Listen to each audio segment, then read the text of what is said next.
नहीं, हम जो प्रत्याशी हैं उनके बारे में हम जानते नहीं, वो कौन है, क्या किए हैं, हमें कोई इसकी जानकारी नहीं है। Engineering, management, law, agriculture, medical या किसी और तरह का ऐसा हायर एजुकेशन का कोई यहाँ पे इंस्टीट्यूशन क्यों नहीं आया? इनको प्रधानमंत्री की सीट चाहिए, मुख्यमंत्री की सीट चाहिए, इनको नगर पालिका की सीट चाहिए, जिला पंचायत की सीट चाहिए, इनको प्रधानी भी चाहिए, इनको सभासदी भी चाहिए। लोकसभा चुनाव में उत्तर प्रदेश बेहद अहम हो जाता है और उत्तर प्रदेश में भी अब चुनाव अपने उस आखिरी छोर पर है, 7वें चरण की ओर है, जहां कई महत्वपूर्ण सीटें हैं। देवरिया हम पहुंचे हैं और इंडिया गठबंधन के प्रत्याशी, कांग्रेस के प्रत्याशी अखिलेश प्रताप सिंह जी हमारे साथ मौजूद हैं। हम लोगों के बीच में कोई ऐसा चेहरा तो है नहीं कि हम लोग बोल दें कि पहली बार आप बात हो रही हो, लेकिन अखिलेश जी, सरकार का विरोध करते खूब आपको 10 सालों में देखा। अब एक चीज पूछना चाहता हूं, आपका जो चुनाव है विरोध पर ज्यादा है या एक रुद्रपुर मॉडल जो आपके समर्थक थोड़ी सी बात करते हैं उसके बारे में, उस पर ज्यादा है? नहीं, हमें डेवलप्ड देवरिया चाहिए। हमें जिस प्रकार से देवरिया को बीजेपी ने 10 वर्षों में बर्बाद किया है, निग्लेक्ट किया है, देवरिया के साथ क्रूर मजाक किया है, उस 10 वर्ष की भरपाई और आगे की यहाँ पे तैयारी और नींव रख रही है। यहाँ पे 2018 में तत्कालीन परिवहन मंत्री गडकरी जी, तत्कालीन केंद्रीय मंत्री कलराज जी, तत्कालीन डिप्टी सीएम मौर्य जी ने एक रिंग रोड का शिलान्यास किया। वो सब फेक था, कोई स्वीकृति नहीं थी। 6 साल हो गए, कहीं पता नहीं। इन लोगों ने कई बार कहा कि 3 चीनी मिलें मैं चला दूंगा 3 महीने में, पीएम सीएम सब ने कहा। आज तक 10 साल हो रहे, चीनी मिलें नहीं चली।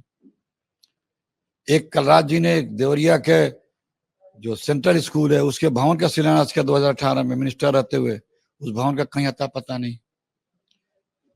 हमारा पहला जिला होगा संभवतः हिंदुस्तान का इस डबल इंजन की सरकार में जहां डिस्ट्रिक्ट हॉस्पिटल नहीं है, यहाँ पे बस स्टेशन का बिल्डिंग नहीं है। सालों से सुन रहे हैं कि यहाँ एयरपोर्ट से बेहतर बस स्टेशन बनने वाला है। वहां पे जो पैसेंजर हैं वो धूप में जमीन पे बैठे मिलते हैं बस के इंतजार में। तो ये सब तो क्रूर मजाक किया ना देवरिया के साथ। हमारे देवरिया के बच्चे इंटर पढ़ने के बाद ऊपर की शिक्षा लेने के लिए बाहर जाते हैं, कोई इंस्टीट्यूशन नहीं खोला इन लोगों ने। हमारे यहाँ के लोग नौकरी करने के लिए बाहर जाते हैं, एक इंडस्ट्री नहीं लगाई है।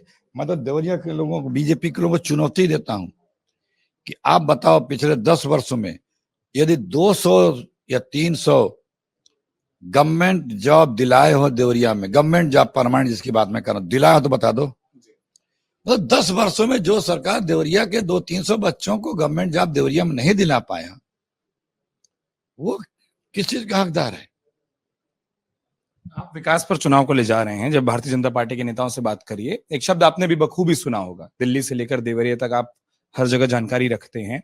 देवरिया सेफ सीट कहती है बीजेपी अपने लिए, और क्या उस मिथक को, उस भ्रम को आपने तोड़ा है या आपको लगता है कि वो सिर्फ इसलिए कहा जाता है कि वोटर के मन में एक शब्द आए? नहीं, देखिए, ये सेफ सीट है तो इसका मतलब क्या आप देवरिया को निगलेक्ट करेंगे, देवरिया के लोगों को अपमानित करेंगे? आप झूठ मूठ में अपने 2019 के वोट लेने के लिए आप बता रहे हैं कि हम देवरिया में ये करने जा रहे हैं, और सिर्फ सब फर्जीगिरी किया। देवरिया जिले के बच्चे, यहाँ पे कोई 10 साल में कोई ऐसा engineering, management, law, agriculture, medical या किसी और तरह का ऐसा हायर एजुकेशन का कोई यहाँ पे इंस्टीट्यूशन क्यों नहीं आया कि ये बच्चे यहीं से पढ़ के अपना प्लेसमेंट पा जाएं? कोई ऐसी इंडस्ट्री क्यों नहीं आई? एक भी इंडस्ट्री इसमें 100 लोगों की भी नौकरी लग जाती, क्यों नहीं आई? वादे किए थे कि हम ये फ्लाईओवर बना देंगे, इतने अंडरपास बना देंगे, उस जाम की समस्या क्यों नहीं बनाया? इतने छोटे छोटे काम है। मैं तो विपक्ष का विधायक था, रुद्रपुर में 250 करोड़ का काम ले आया। देवरिया जिले का मेडिकल कॉलेज भारत सरकार से मैं लाया। अखिलेश यादव एक समय उसका निर्माण शुरू हुआ। अखिलेश यादव जी ने हमारे कहने पे गोरखपुर से देवरिया कसिया 4 लेन दिया, सलेमपुर 4 लेन दिया, रुद्रपुर से गौरी बाजार कप्तानगंज हाटा 2 लेन सड़क दी। तो हम तो विपक्ष के विधायक रहते हुए जब इतना काम करा सकते हैं, तो ये तो सारी सीटें, इनको सीटें सब चाहिए। इनको प्रधानमंत्री की सीट चाहिए, मुख्यमंत्री की सीट चाहिए, इनको नगर पालिका की सीट चाहिए, जिला पंचायत की सीट चाहिए, इनको प्रधानी भी चाहिए, इनको सभासदी भी चाहिए, सीट सब चाहिए, काम कुछ भी नहीं।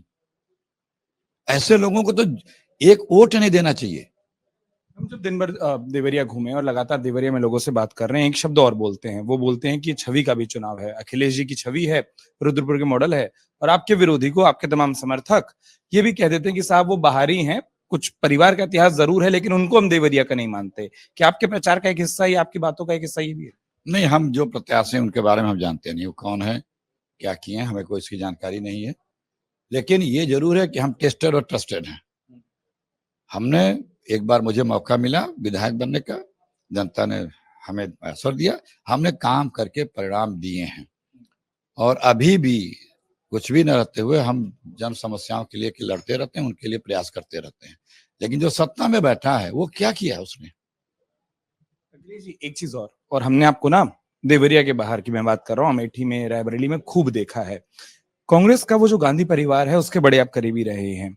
जब टिकट मिला उसके बाद किसी से बात हुई, किसी ने कुछ कहा, जीतने को लेकर कोई बातचीत, चुनाव लड़ने को लेकर कोई बातचीत? नहीं, मैं, मुझसे बहुत पहले से कहा गया था कि आप लड़ना, आप तैयारी करिए। तो मैं पिछले 8 महीने से तो यहीं हूँ, उसके पहले से तैयारी कर रहा हूँ। और उसके बाद जो कुछ हुआ हाईकमान ने किया, हमने कभी इस बारे में नहीं बात की कि मुझे टिकट मिल रहा है कि नहीं मिल रहा है। जब उन लोगों ने, हमारे लीडरों ने कह दिया था, तो हम अपना काम कर रहे थे। उनको तो लोग ये भी बता रहे थे कि इतना लगाव है, इतना प्रेम है कि जैसे गले में आपके इस वक्त समाजवादी पार्टी और कांग्रेस, वो गठबंधन की जो निशानी दिख रही है, वैसे ही रैलियां भी यहाँ होंगी और वो परिवार का भी प्यार दिखाई देगा। निश्चित रूप से हमारा पार्टी नेतृत्व हमें बहुत स्नेह करता है, ये मुझे कहने में मैं उनका ऋणी हूँ कि मेरे से छोटे से कार्यकर्ता को, हालांकि वो सब कार्यकर्ताओं को स्नेह करते हैं, लेकिन मुझे भी ये सौभाग्य मिला। तो हमारे नेता, अरे भाई, हम आइडियोलॉजिकली या किसी भी रूप में देख लीजिए, राहुल गांधी का कोई जोड़ है? पूरे हिंदुस्तान को जागृत कर दिया। आज जो देश में अंडर करेंट बह रहा है इंडिया गठबंधन के लिए, अकेला राहुल गांधी अर्जुन की तरह से डटा रहा। क्या क्या नहीं इनके लिए षड्यंत्र किए गए, कितने कितने घंटों इनकी पूछताछ हुई, सजा तक सुनाई गई, क्या क्या बताया गया। लेकिन आदमी इस देश की समस्याओं के लिए, देश के लोगों के लिए डटा रहा। वो, उसका कोई जोड़ नहीं है दुनिया में। वो त्यागी तपस्वी है। उस आदमी की साथ जुड़ने में मैं अपने आप को गौरवान्वित महसूस करता हूँ। जब आपके लिए, और हमारी जानकारी ये भी है कि आपके लिए आपकी पार्टी के और समाजवादी पार्टी के बड़े नेता एक साथ मंच साझा करने की भी तैयारी कर रहे हैं आपके पक्ष में प्रचार के लिए, क्या वो उस स्नेह को या देवरिया के महत्व को भी दिखाती है वो रैली? नहीं, देखिए, अखिलेश जी से मेरा व्यक्तिगत बहुत पुराना व्यवहार भी है। जब मुख्यमंत्री थे तो उन्होंने मुझे बहुत डेवलपमेंट के काम में खूब सहयोग भी किया। और ऐसे उन्होंने सारे डेवलपमेंट में कोई किसी पार्टीवादी का भेदभाव नहीं किया, मुझको स्नेह किया। और जो भी अखिलेश जी दिल्ली में महत्वपूर्ण पद पर रहेंगे, हम उम्मीद करते हैं कि फिर मिलके हम, अखिलेश जी और राहुल जी का आशीर्वाद रहेगा, देवरिया को चमकाया जाएगा। एक नाम आप छोड़ दे रहे हैं, लोग ये भी बता रहे थे कि प्रियंका जी भी बहुत चाहती हैं कि अखिलेश प्रताप सिंह मजबूती से लड़ाई लड़ें और जरूरत जैसे ही मौका मिलेगा 7वें चरण के प्रचार में वो भी आपके लिए हों। देखिए, अब हमारे लीडर तो सबके यहाँ जा रहे हैं, हमारे यहाँ भी आएंगे। और हमारे लीडर जो हैं, प्रियंका जी, राहुल जी, कोई कांग्रेसी ऐसा नहीं, छोटा सा बड़ा, सबको बराबर स्नेह करते हैं। अब उसमें उनके स्नेह में भेदभाव नहीं है, उनके प्यार में भेदभाव नहीं है। ये नहीं कि मुझे करते हैं, मुझसे ज्यादा सबको करते हैं।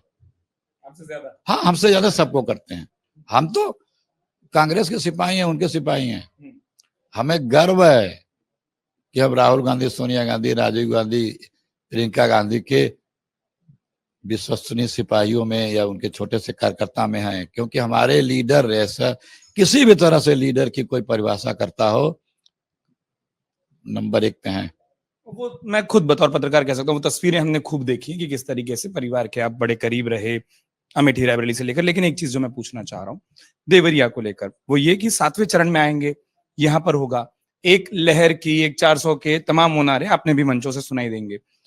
पूर्वांचल में और खासतौर पर 6वां 7वां चरण सीटों की संख्या के हिसाब से बहुत महत्वपूर्ण हो जाता है। क्या आपको लगता है कि वो जो क्रम चल रहा है, एक पैटर्न चल रहा है, तमाम फीडबैक आपके पास भी आते हैं, तमाम लोगों को आप जानते हैं, उसमें कुछ बदलाव होगा? वो क्या दिखाई देता है? देखिए, जो अभी 7वें चरण का चुनाव होगा उसमें बीजेपी एक भी सीट नहीं जीतेगी, एक भी सीट नहीं जीतेगी। लिख लीजिएगा, एक भी सीट नहीं जीतेगी। कुछ जगहों पे तो अप्रत्याशित रूप से विशाल मार्जिन से हार होगी। जिसमें एक देवरिया है।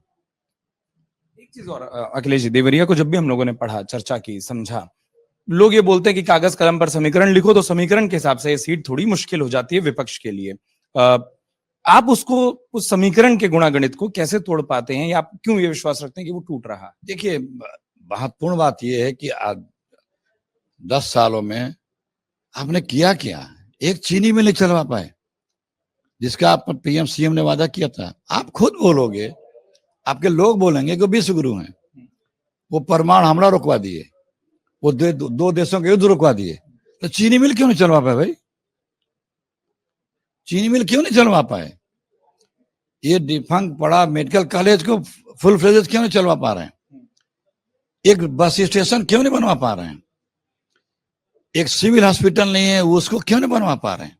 विश्व गुरु बनोगे, इसका जवाब देगी बीजेपी। झूठ में शिलान्यास क्यों करते हो? देवरिया के लोगों के भावनाओं से क्यों खेलते हो? आपको देवरिया जिता रहा है, इसका मतलब देवरिया के भावनाओं को आप ठोकर पर रखो, ये नहीं चलेगा।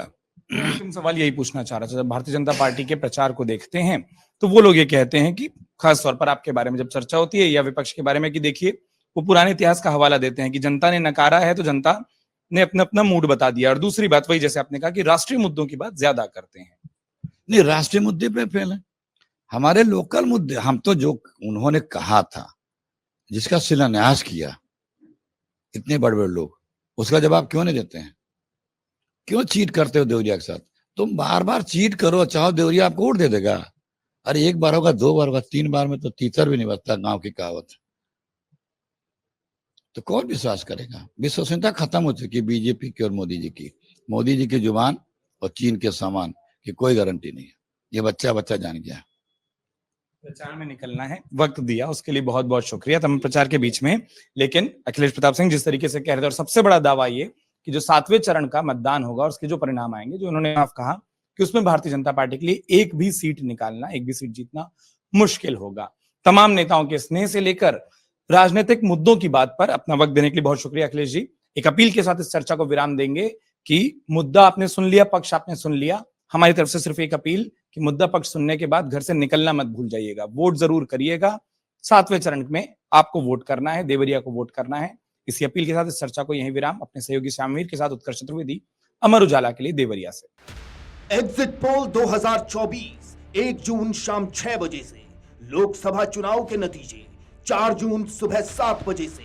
देखिए चुनाव नतीजों से जुड़ी हर खबर सबसे पहले, सबसे सटीक, केवल अमर उजाला पर, amarujala.com।